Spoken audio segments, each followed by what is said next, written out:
beautiful fall day, man. It's about that time. It's Libra season, also homecoming season.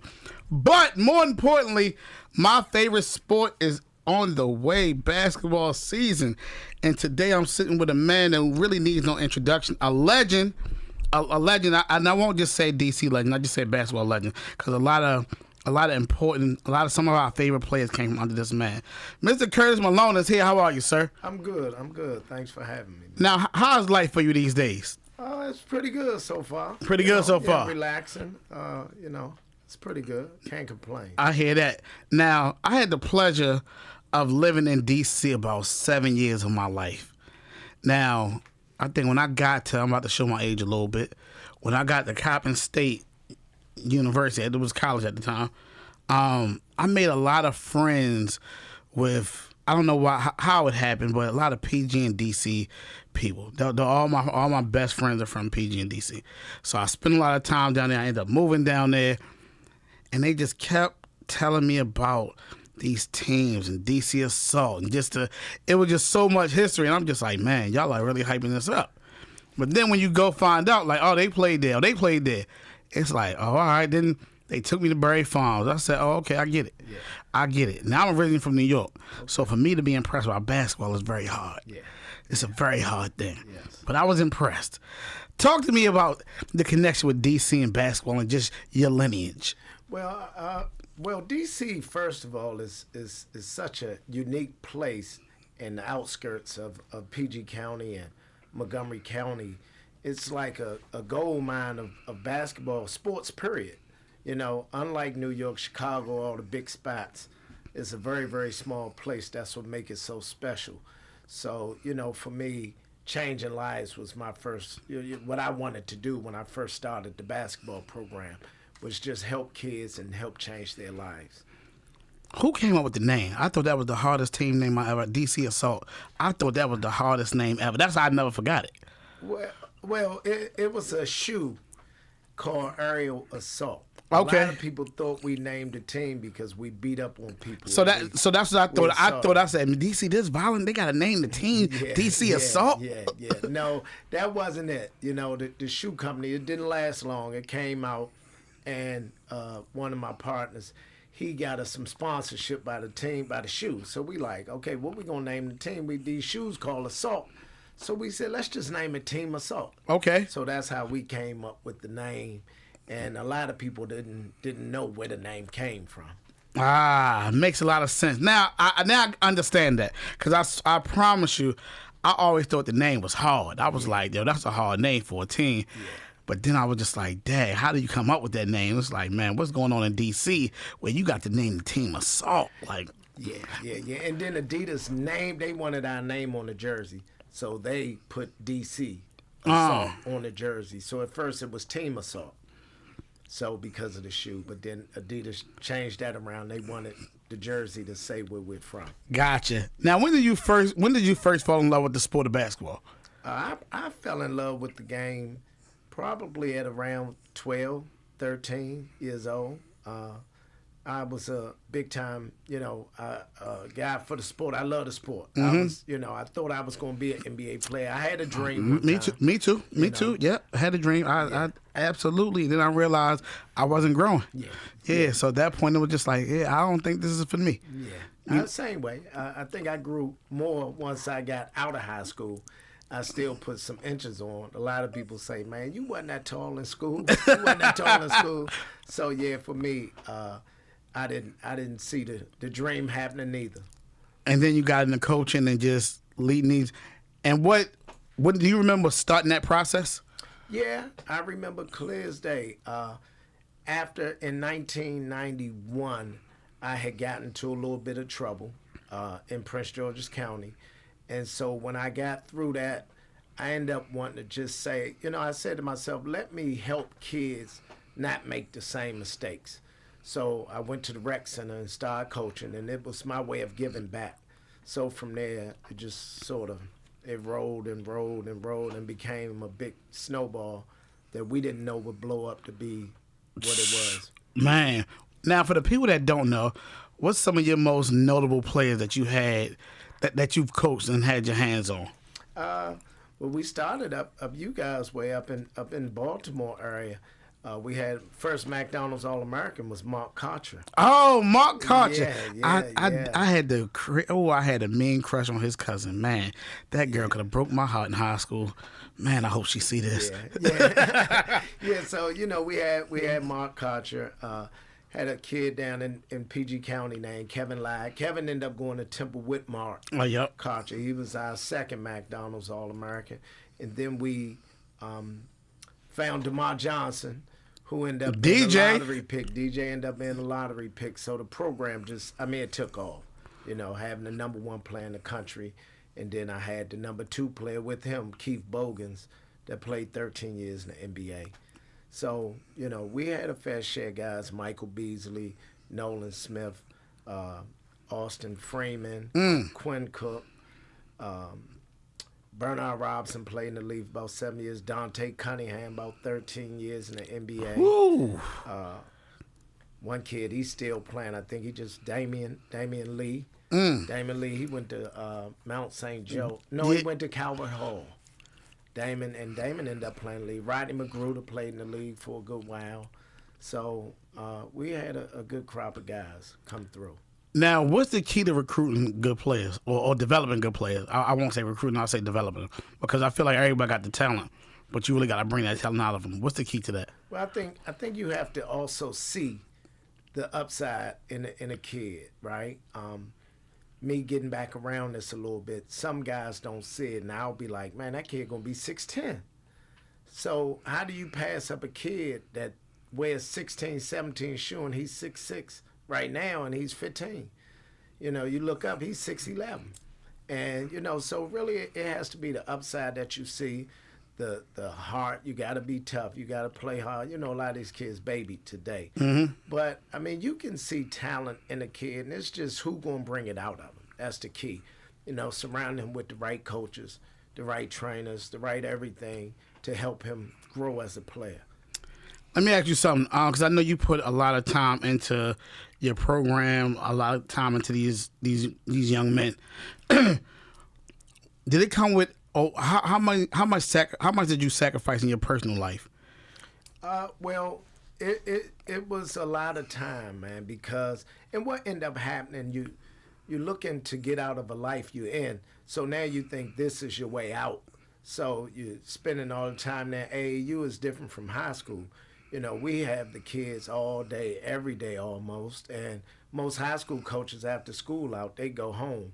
We got to deal with the ones getting in trouble, the mother calling us, the grandmother calling us, so we're doing extra duty. So it takes a lot of time, and I took a lot of time out of my own life. And I can imagine. I cheated my own kids, to be honest, because I did put everybody else's kid first, and my daughters was sort of on the back burner a little bit, and it's something I regret later on by giving so much to so many people, other people's kids.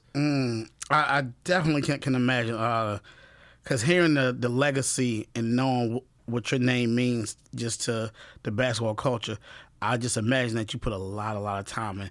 And as I think about it, it's just like, man, he put this much time, and I wonder how much time did he have for himself and for his actual family, his blood. It was hard. Man. Because it's nonstop when you're running it at a high level, and you see the vision, you see that these kids have a chance to, not only play professionally, because some of them won't, but to be able to get that college scholarship that's everything, and instead of wanting to go play at a low regular Division I, it takes hard work to play at a high level. So, it takes time, money, everything that come with it. You got to be willing to sacrifice, though. What's your thought about the AAU system now? I think that, I think it's good, it's bad. It's like anything else. You got good coaches, you got bad coaches. You got good programs, you got bad programs. So I don't think that's ever going to change. I think that the foreign kids are having an advantage on us. If you look right now, the best players in the NBA are foreign kids. Yeah. Right? After LeBron and KD them gone, we fall off a lot. Big time. So I think that for AAU, it's not. I don't think it's producing. But you have so many different people. You got the high school now who play a bunch of games. They take up a lot of time. So if the kid at a high school, he probably not getting all the right work. If he with a bad AAU team, he ain't getting all the right work. So I think that AAU, I don't think it's changed much. I think the kids are different now. I don't know if you can say some of the things I used to say to them. Oh yeah, probably not. They probably want to see you. Yeah. John Thompson, who he couldn't coach today. A funny story. Back in the day, John Thompson. So I don't know if you too young, but Patrick Ewing is my favorite player. Patrick Ewing was my favorite player all the time. Well, back in the day, when Georgetown called a timeout, the staff pushed the chairs up on the floor. So he wouldn't keep the chairs on the sideline because he called the team every type of MF or whatever name you could. So they started putting the seats up on the court. That's why they put the team behind them on the timeout. So the families couldn't hear what he calling their child. Never knew that. Yeah. Never knew that. So I remember seeing it. Yeah. And I always wondered why. Yeah. Like that was that. And even till this day, like sometimes when I see it in the game today, I'm always wondering why they pull the seats all the way out onto the court. Yes. And it's just like they're already on the side. Some coaches did that. The Bob Huggins, the Bobby Knights. Those kids couldn't take coaches like that today. That's crazy. Yeah. When did you decide to hang it up? Well, I didn't decide to hang it up. When I got in some trouble in 2013, so everything I had going was taken away from me. So I really didn't decide to give it up. So when I even went away on my little college tour, I still played, and the guys wanted me to coach, but I'm saying to myself, man, I can still play. Now I done got in some shape. So I never gave it up. I would call home still, keep up with my kids. I'm still family to them. So I never gave it up, man. And when I returned, my phone was ringing. People wanted me to come back and help them and come back. So I never gave it up. And now we got a book that we released. Talk to us about this book. Well, Duplicity, it's the Curtis Malone story. Again, I went away in 2013, but just my life growing up, the ups and downs in life, my all-time, what my goal was in life, I wanted to get into the sports management. When I started helping kids, I said to myself, why not? Why shouldn't I be the guy to represent them? So before there was was LeBron's agent name, Rich Paul and them, I was already on track to do that and create my own management group. And those guys, when you got the ticket, he got LeBron. So, he shot to the moon. Makes it really easy to do your job at that point. It's easy when you got a LeBron. So for me, I really just, it was bad going through this time, man. So I wanted to sit down and reevaluate my life and just tell everybody my story, man, and the ups and downs I went through and how I got to where I got, how I got sentenced to a 9-year prison system, 9-year prison sentence. So for me, I wanted to just tell my side of the story. ESPN, the news, everybody paint their pictures. So I felt like I need to tell my story from me. Now, what is your side of the story? Well, my side of the story is, how you go through ups and downs. You jump back and you got to watch the crowd you hanging with. Things that kids should be aware of now. When I was coming up, I didn't ask a question, did you have a gun in the car? Now, first thing I ask when I go to somebody's car, hey, you ain't got no gun in here, do you? That's right. So I got to make the right choices, decisions. So for me, it was me not making those right choices and decisions. And sometimes those choices and decisions, man, it lead to consequences. So that's what I had to be, I was faced with it, and I had to face it head on like a man. I had to take accountability for my actions. I couldn't blame nobody else. Nobody put a gun to my head and made me do anything, So for me, all the things that add up to, am I going to lay down and not be a good person again? Am I going to let this be the end of Curtis Malone? No. So in my book, I'm preparing myself mentally to get through this, and come back home to help change lives. I think what I was put on this earth to do. And you've done that. You've done actually a great job. Now, doing 9 years is sound. I couldn't do 48 hours. I did 48 hours and I didn't like it. No, I'm not made for jail. Physique just doesn't fit. It doesn't. How do you survive 9 years though? Well, I ended up doing 7. So the sentence was 8 years and 4 months. Mm-hmm. So I mean, you got to be prepared for it. If I'm out doing what I'm doing every day, and I know I'm breaking the law, I know there's a side to this that can go wrong. So am I going, say, okay, let me go and sell narcotics and put drugs on the street, but then when the time come, what am I going to do? Try to get out of it? So I just felt like, man, you got to face it head on, and mentally it's a challenge because you do have to prepare yourself for your whole life change now. You can't see your family. You can't go to the bathroom when you want. You can't go out in the restaurant and get something to eat. You got to eat them terrible trays. Life is gone. Life has changed. It's a big adjustment. But I think from day one, I was prepared for it. Now, how was the adjustment when you came back home? It was really good. I think because I didn't lose a lot of support. My support system was great. A lot of people, man, being in there, I see people have nobody. But for me, I still had my dad, my mom living. My dad would come up. Oh, that's a blessing. Yeah, every time he got a chance, he was on that visit. He getting old. I'm saying to myself, I can't wait to get home and spend time with him, even though he passed in 21. I came home in 20. But being able to spend that time with him meant everything to me. So, but my support system was there. Now, as I think about everything you went through and the players that you had, it seems like the agency thing definitely is there. It's right there in the palm of your hands. Because you produce so many players that it only makes sense.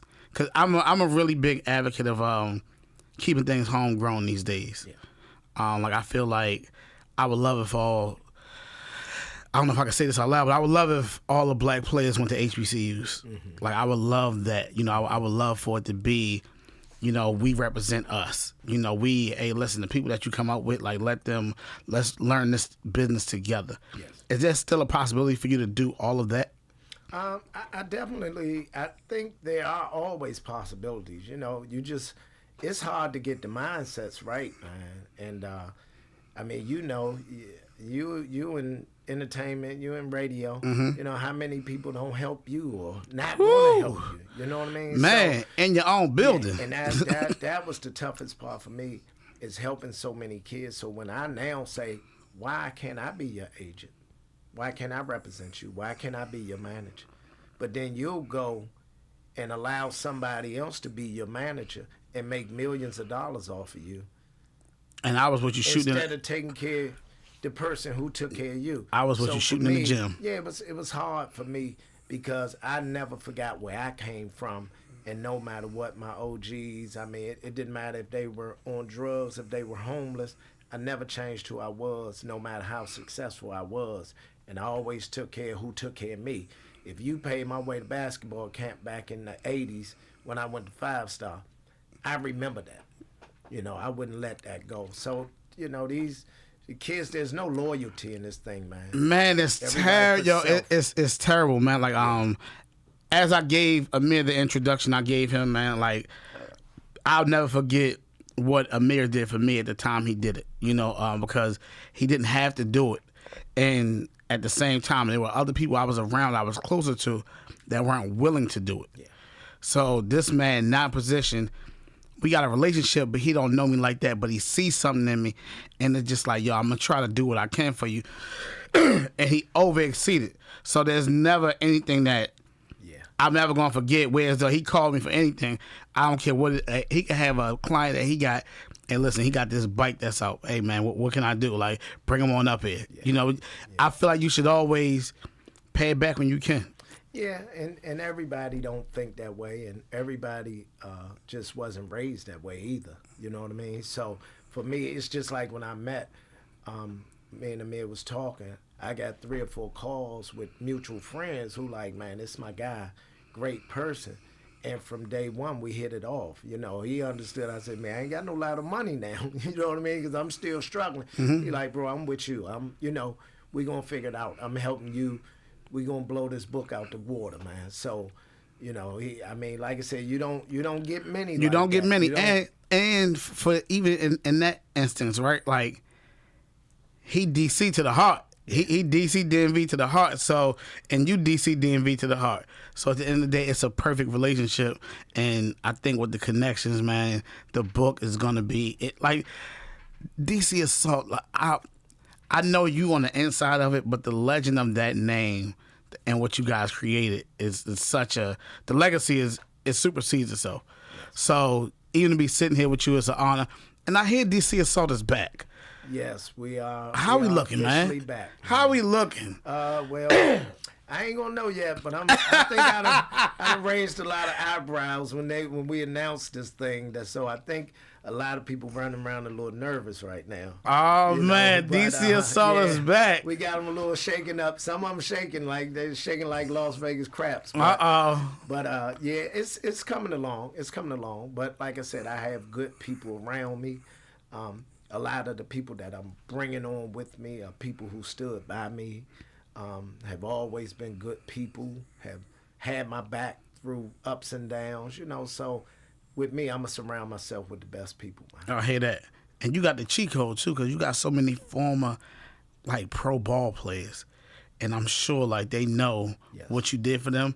It's like, hey, I'm not asking you for no money per se. If you got it, I'll take it. Yeah. But, hey, I need you to come on back. Yeah.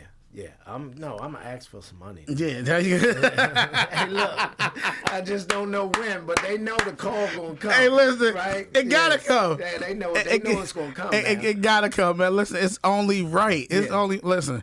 We just gotta it's a lot of traveling gotta get done. It's a lot of training. Yeah. It's a lot of people giving up their time. We gotta be able to take care of this. Yes. And you produce enough of them where everybody put up a little 20 piece. Y'all gonna be all right. Yeah, we should be pretty good, and if you don't have it, again, there's so many kids that came through the program who didn't play NBA. I got dentists, lawyers, financial guys. So, if all those guys can lend a hand to help give back, then that would be great, So it's about helping the next kid and these kids coming up. I hear that. Who your all-time starting five? You're going to get me in trouble. Man, I know, right? Listen, that's what we're here for. It have to be Mike Beasley. Okay. DeMar Johnson. He played for the Knicks, man. That was my guy. Mark Kocher.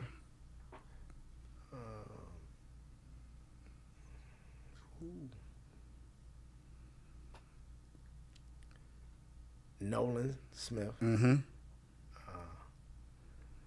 And Quinn Cook. Quinn. Is that five? That's a good five. Yep, that's a good five. Yeah. Quinn got some rings. Yeah. What he got? 1 or 2. Quinn got 2. 2. Yep. And Quinn played with Steph and LeBron. Yeah.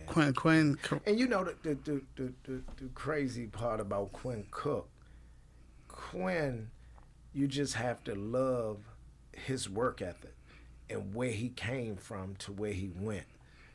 Because a lot of people, I don't know if people seen it. He didn't get drafted. Mm-hmm. He wrote his own ticket. He worked hard. I mean, and to know how hard he worked, that's what also put him up there as one of my favorite players to come out of the program.